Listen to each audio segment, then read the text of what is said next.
big step for me, a huge step for me, because normally people that have gone through what I've been through, they keep it quiet and don't share the personal stuff because you're very vulnerable when you do. I've shared my story before to certain people back at the beginning of my journey, and they wanted nothing more to do with me because they didn't know how to respond to me. In the world, I would be what you call a suicide attempt survivor. I've had 2 suicide attempts in my life.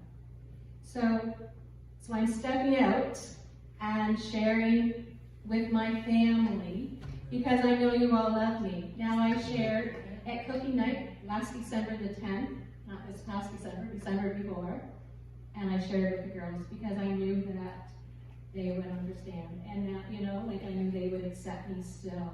But after I shared with them, though, I was still a little, you know, a little concerned in case they just didn't love me anymore or accept me anymore. But you know what?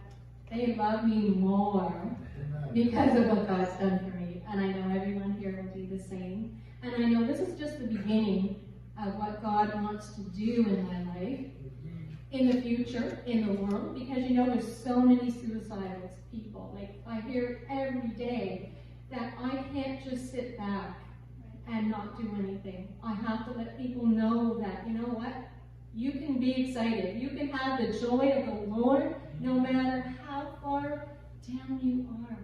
So I did write a bunch of notes, and I'm not even looking at my notes right now, but I want to share a little bit about my childhood. My childhood, I was a middle child, stuck in the middle. So I didn't seem to know where do I belong. My mother was a Christian, Pentecostal. My grandfather was a Pentecostal minister. Well, my dad wasn't saved. So I was kind of like, okay, where do I fit in? And besides all that, my parents were from Scotland, immigrant from Scotland, and so I was born in Toronto. I wasn't Scottish at all. So when we went to Scotland when I was 12, they said, "You're not Scottish." Yes, I am. My parents are Scottish, but no, you're a Canuck. And I thought, I'm a Canuck, so that even made me feel worse, that I don't know where I belong. And so anyway, but I was a daydreamer as a child. I had a daydream. And my dream that one day I'm going to get married, and I'm going to have 12 kids, and I'm going to be so happy.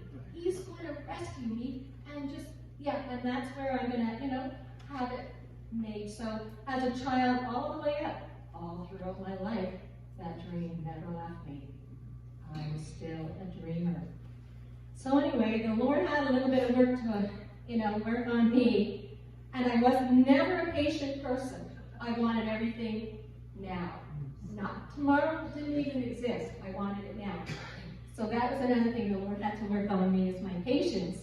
So anyway, so I was raised to go to church, and I went 3 times on Sunday, went Wednesday night. Every time there was a service, we went to church, and that was wonderful.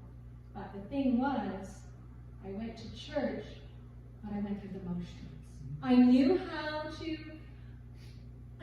sing and worship. I knew I could raise my hands, clap my hands, and do all the things, but I didn't know the Lord in a personal way. I knew all about Him, but I didn't really know Him. So anyway, I had a vision as a child in grade 3. And the vision, as I looked out the window, I saw my prince on a horse coming to rescue me. That was exciting to me.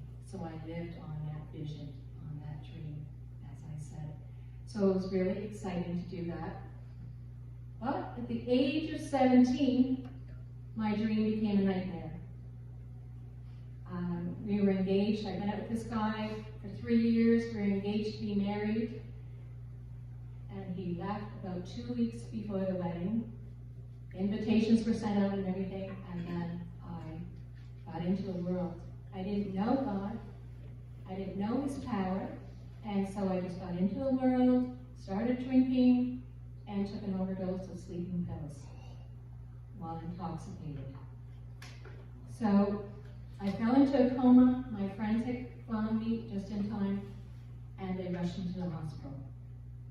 And my mom got a phone call, and they said, "I'm sorry, it's too late. Your daughter is not going to survive."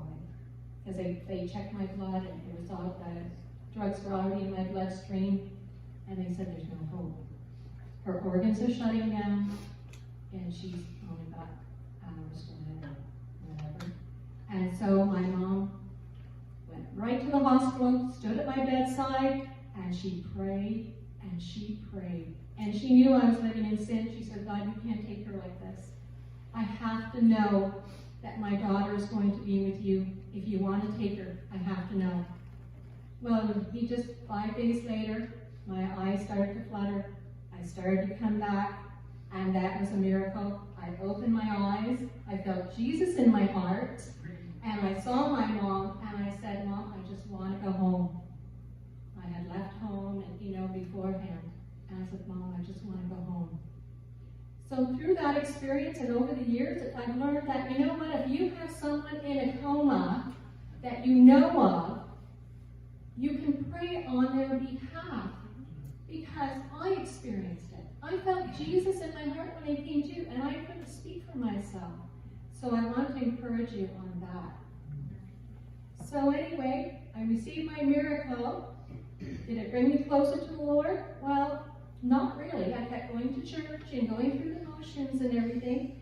And then 2 failed marriages later, and a baby out of wedlock, I still didn't give up on my dream.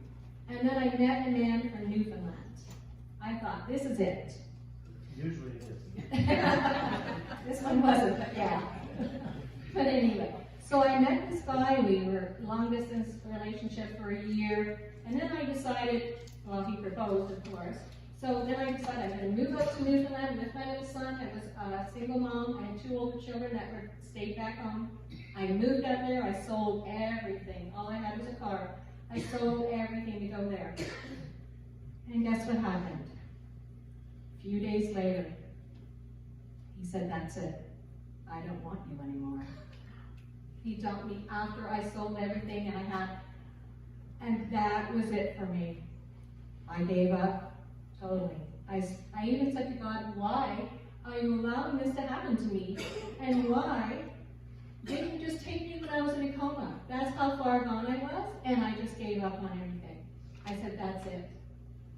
The first opportunity I have in my life, I'm going to do it."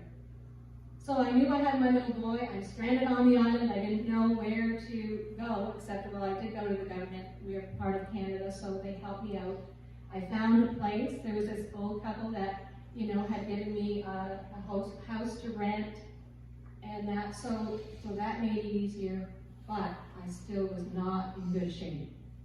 I would go to the ocean shore, and I would look out at the waves, and I could see myself walking out until there was drowning. That was peace for me. I felt really peace with that. And then one day, my son and I thought, well, go, because I wanted to stay, okay for my son. I didn't want to take my life, and then my son would have no one, no family, no nothing. We were 2,000 miles away. So anyway, then one day we went walking up a cliff, and we went off the trail. Just something within me just took over, and we went walking to the edge, and my little boy's hand in mine. And right at the edge, I looked down, and there was rocks. Big, big boulders. And I thought there was water. And it was the big boulders. I thought, oh my gosh, if I was to jump, then it could, what if I don't die?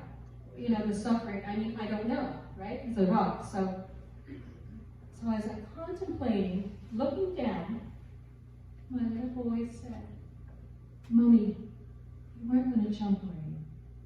And that voice brought me back. And I looked over to his face, and he had such fear.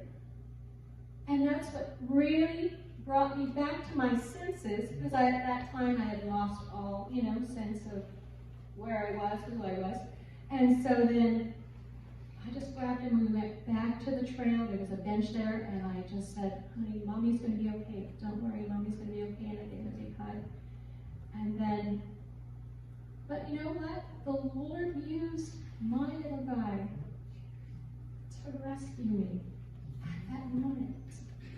So when I hear of other people committing suicide, jumping off bridges, doing this, that, I remember when I came back to the trail and there was this one mom that jumped off one of the bridges on the highway with her little baby in her arms. And I knew how she was feeling at that moment. Sure, it may sound terrible that people are jumping off bridges, doing this, doing that, but when you reach the point that there is no hope, there is no light at the end of the tunnel, you don't care. In fact, I even had, before then, I had a vision of myself in a coffin. I was laying there. My two sons were a bit older at the time, and they had their hands folded. My daughter was weeping over my coffin. And do you know something? My heart wasn't stirred at that time. There was no emotion, no feeling. It didn't matter. So if you know of anyone that has committed suicide, you say, why? Why did they not, why did they do that to their family? But you know what? You don't have those feelings because there's no hope and you just lose it all. And that's what happened to me.